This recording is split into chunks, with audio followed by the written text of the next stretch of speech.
Hi, I'm Michelle Sabatini. And I'm Jake Hoffman. And this is Moderately Outraged. And this week, we also have a very special guest with us, Representative Anthony Sabatini. So we got Anthony Sabatini, our good friend. He did an interview with us actually probably a year ago at this point, almost exactly a year ago after COVID, all of the mandates and restrictions and everything started. Now we're going to, follow up with what's going on with all of the mandates, what's going on with the governor's new executive order. And he's just announced that he's running for Congress in one of the new seats that are going to be made in the state of Florida. So I will introduce Anthony Sabatini. I want you to talk a little bit about what's going on in Congress right now. We're getting a couple more seats. A lot of people don't know that it's happening. And then announce your big announcement. Let us know what you're doing and what you're up to. Sounds good. Well, hey, thank you guys both for having me on. It's good to be back on the show. Different times we're living in. Still, still the same big crazy pandemic, but a much better set of circumstances. If you ask me, we're a lot more open than we were the last time. A lot more. But once again, I'm Anthony Sabatini. I'm a state representative in Central Florida. I represent District 32. And just this week, I'm proud to announce that I filed for U.S. Congress. So the United States Census, as you probably know, just finished. And Florida is one of two states in the nation that is getting 2 extra seats. Texas actually might get 3, probably 2. Florida is getting 2. And then the rest of the states are either staying the same or maybe losing 1 or getting 1. But Florida's getting 2. One of them is going to Central Florida in the greater Orlando area. So that's the one I'm running for. I'm filed right now for District 11, which has a Republican incumbent. But when the redistricting happens at the end of this year, which is a full year before the election, I'll refile for the new seat, which will probably be District 28. And that's great. I mean, a lot of Republicans, the base here in Florida, they love you. The Orlando Sentinel called you the Trumpiest, most conservative Florida legislature in the Florida state legislature. So talk a little bit about some of the bills that you were working on the past year. So talk about the ones that got through, and then talk about some of the ones that didn't go through that I thought were, pretty widely bipartisan, common sense type of bills. Absolutely. Well, as you can tell, your viewers can tell, I'm in the car right now. I'm actually driving back from Tallahassee. We just had a really big day in Tallahassee voting on a bunch of bills, a lot of things that I think are really bad bills that I voted down on. We had the largest tax increase in the history of the state of Florida heard before a committee today. I was proud to vote down on that bill. I was proud to vote down on a bill that created a ban on fireworks in a city in South Florida. And so I'm doing everything I can to fight against the bad bills. But you asked me about the good bills, the bills that I file. Some of those bills make it through, some of them don't. I'm lucky enough to be one of the few reps that's had 5 bills signed by the governor. So I have 5 laws on Florida books that are in law. And there are some very good bills that part of that, some very conservative bills have been part of that set of 5.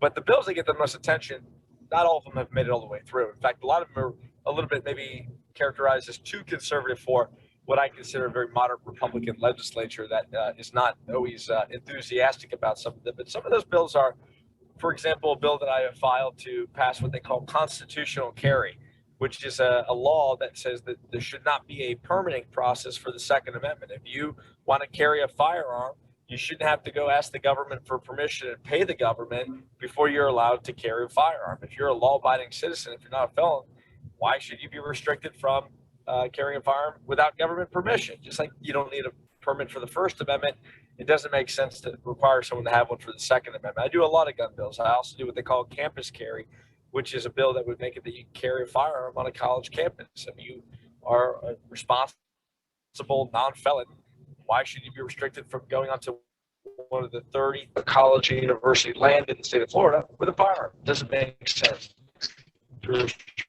So I do a lot of different types of bills. Government, I have a bill called House Bill 65. It's the Red Tape Reduction Act. A lot of people know about this type of law because Donald Trump passed it or put it into law on his first day. An agency, a state agency, creates a new rule, which is like a law, but nobody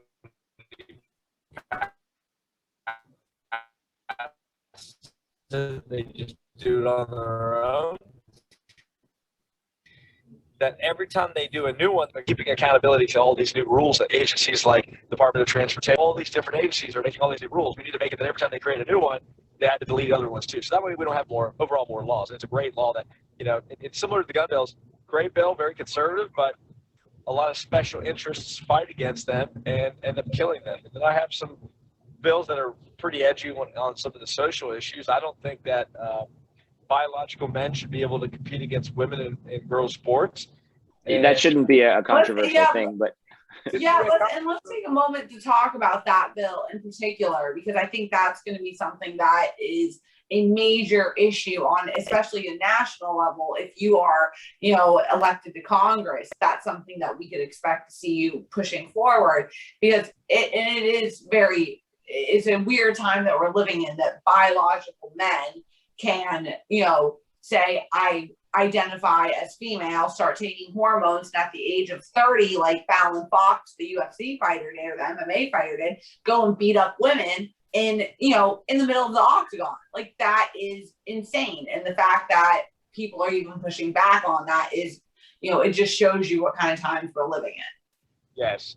And it's harmful to not only the girls who are trying to compete in sports and enjoy sports and develop into responsible adults and learn all the great lessons from team sports, because now they don't have an even playing field, and now they can't actually play a sport with their own peers, but with somebody who has a biological advantage. It makes no sense. But it's also harmful for society as a whole, because it's part of what I call the war on gender. What they really want to do is just sort of destroy every category in society, because every category they think isn't, that creates separation between people, or just any category in general they want to just destroy. And they're going to end up destroying family and all the rest of it in the mix. So that's ultimately that's the Marxist ideology, is to create a completely even playing field where they believe that if it's all even and everybody is the same, that there will be no inequality, when in reality, that's not going to happen. There's always going to be inequality. And at the end of the day, everybody's just going to be oppressed together.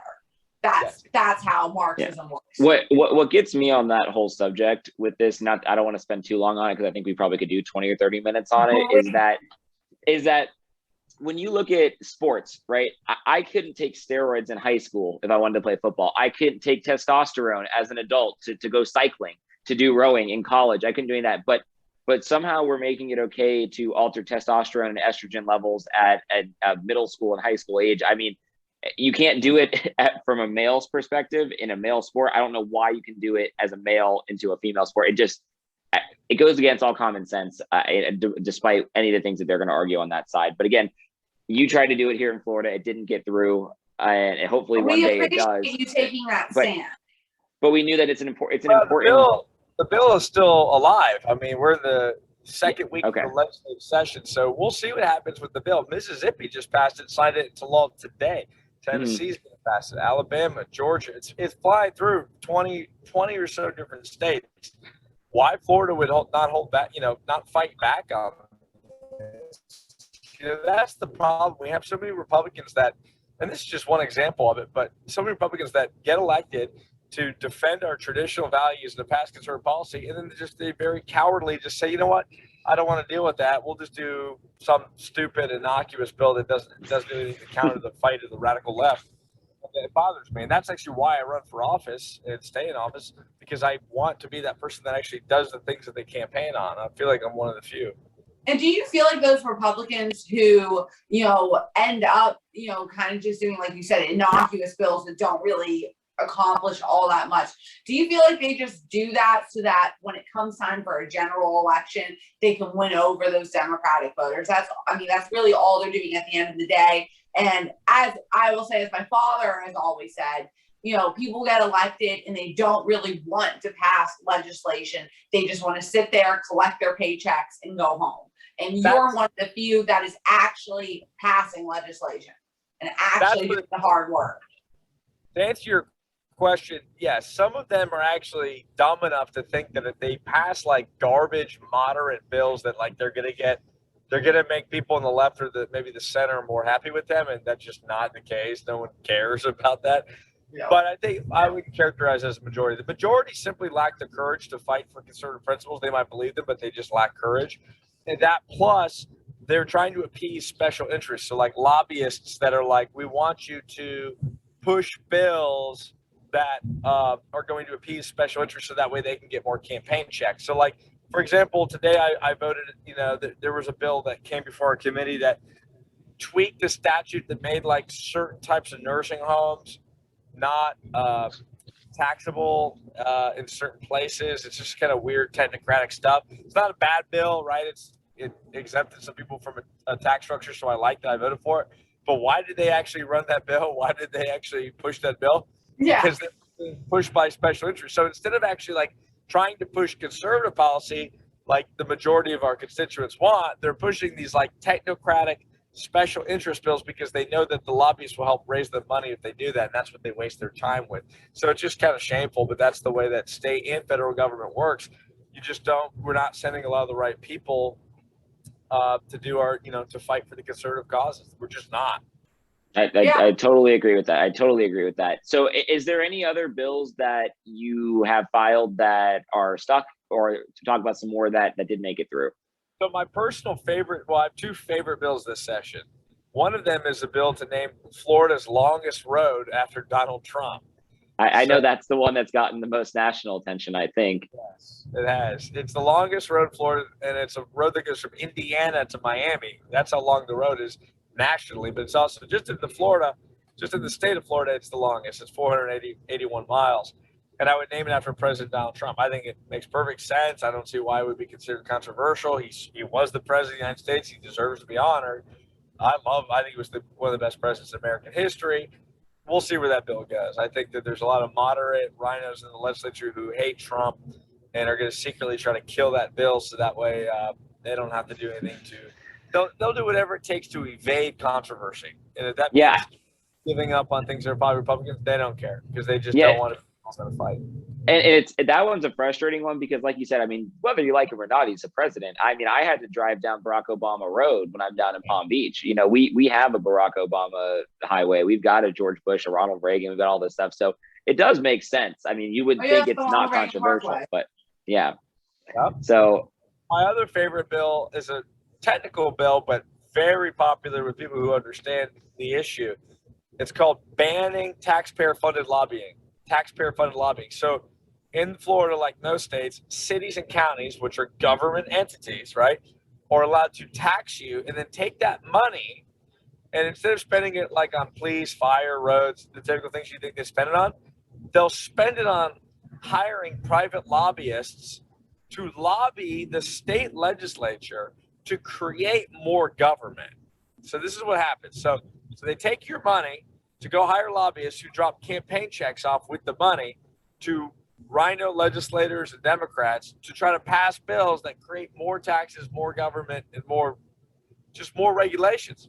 So it's government, lobby government for more government with your money. So my bill would ban all of that. And it's going to pass in Texas this year. Greg Abbott said it's his priority, and he's going to ban it. And it's just insane waste of taxpayer money. And it's harmful because not only are they wasting your taxpayer money, they're using it to lobby legislators to pass more things that hurt you in your business. So it's completely insane. It's House Bill 33. It's my favorite bill. I would say it's my favorite bill. And it's probably going to die because a lot of the Republicans don't have the courage to stand up to the lobbyists and to say, stop wasting our money. Stop wasting $33 million a year. Well, it's exactly what you were saying, that those, that's why they make these innocuous bills or these just random little bills, is because they have special interest groups that are donating to their campaigns. And if that bill passed, that would go away, and then they would actually have to do legislating. That's why I love that bill that you're trying to get through. I mean, it is my favorite of yours as well. I think it's absolutely fantastic. I really do wish that would pass because we need our legislators to legislate. And let's talk a little bit about the city and the counties, though, Anthony. I know that this has been another really polarizing thing in the state of But Florida, but all over the country. controversy. Yeah. Speaking of controversy, what is going on with all of the lawsuits? The first time we talked to you, you were filing a bunch of lawsuits on behalf of individuals, on behalf of business owners over arbitrary mask mandates, COVID ordinances that were happening. What is the update on some of those lawsuits? And then now that the governor just signed in an executive order solidifying the orders he had already, that a lot of our cities and counties, particularly in Tampa, we saw it in the city of Tampa a lot, bar owners getting fined and liquor licenses suspended, actually, in our city, when they had people that were standing up without masks, if they congregating on the dance floor, as we were putting it, the footloose rule that they had going on. So that's the stuff that we were dealing with. But what is the update on the lawsuits, and what is the update on the executive order, and where does all of that stand? Local governments are like the mafia. They are bullies, and their goal is to basically extract profits from people who do actual real work. And they're like just going around regulating everything they can and taking as much taxpayer money they can. And then they take all the credit. So even though working people in capitalism is what create everything that's worthwhile in society, government loves to say, well, we created jobs and we did this and we kept everyone safe. And they're a bunch of idiots, and they're horrible. They're the biggest threat to liberty in Florida and across the country. That's my view on local government. So with that view being well known, when COVID started, what did local governments do? They did everything they could to destroy the economy, regulate people's lives, and then try to take the credit of keeping everybody safe, when truly it was personal decision-making that kept people safe during the pandemic. So I was pissed, and I wanted to sue because I'm a lawyer.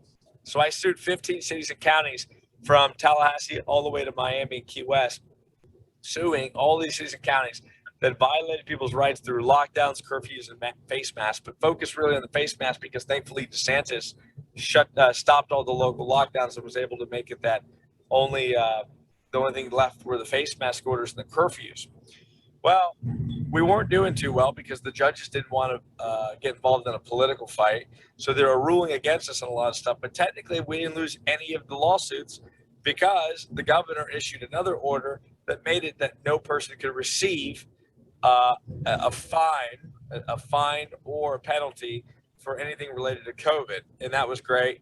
So, but the problem was he kind of made our lawsuits moot, which legally is a term that just means there's no active controversy because nobody could be fined any longer under the order. But that was in September. What he ended up issuing yesterday was another order that was even better, that says all the ones that were previously issued and all the ones that were issued against businesses, which were also exempt from the order, his first was only against individuals. All of those are now gone. So he wiped out all the fines against businesses and individuals while continuing the prohibition on any new fines or penalties. So we're pretty much done here with COVID regulations in the state of Florida, and that was pretty awesome to see. So what is your... I was just going to say another reason why we love Ron DeSantis and why we made a previous video saying that, he should be on the ticket for president in 2024. Yeah. And one of the things that I think that people are curious about now, because especially again in Tampa, a lot of other cities, businesses have been fined. Businesses have lost their liquor licenses for days. What would your, non-official legal advice be to all of those people now? I mean, do their lawyers just need to get together and tell them all to shove it? I mean, what is the term? All of them need to immediately sue. I mean, they should be suing left and right just to get in court and get some judges to start really seriously thinking about what it is these local governments are doing and whether they're violating their rights. And they are, but a lot of people just lack the courage to do it. And the occupation of it, of law is so liberal, skewed so liberal, so many Democrats, that a lot of these attorneys refuse to take cases. I'm like one of the few conservative attorneys. I was one of the few people. The reason I did 15 suits is because nobody else was doing it. I didn't want to do all the suits. I wanted to do, but I ended up doing most of them because these coward liberal attorneys were afraid to do anything that they considered to be a conservative cause. And so I would encourage them to, I would have encouraged them to sue, but at this point they should still consider lawsuits.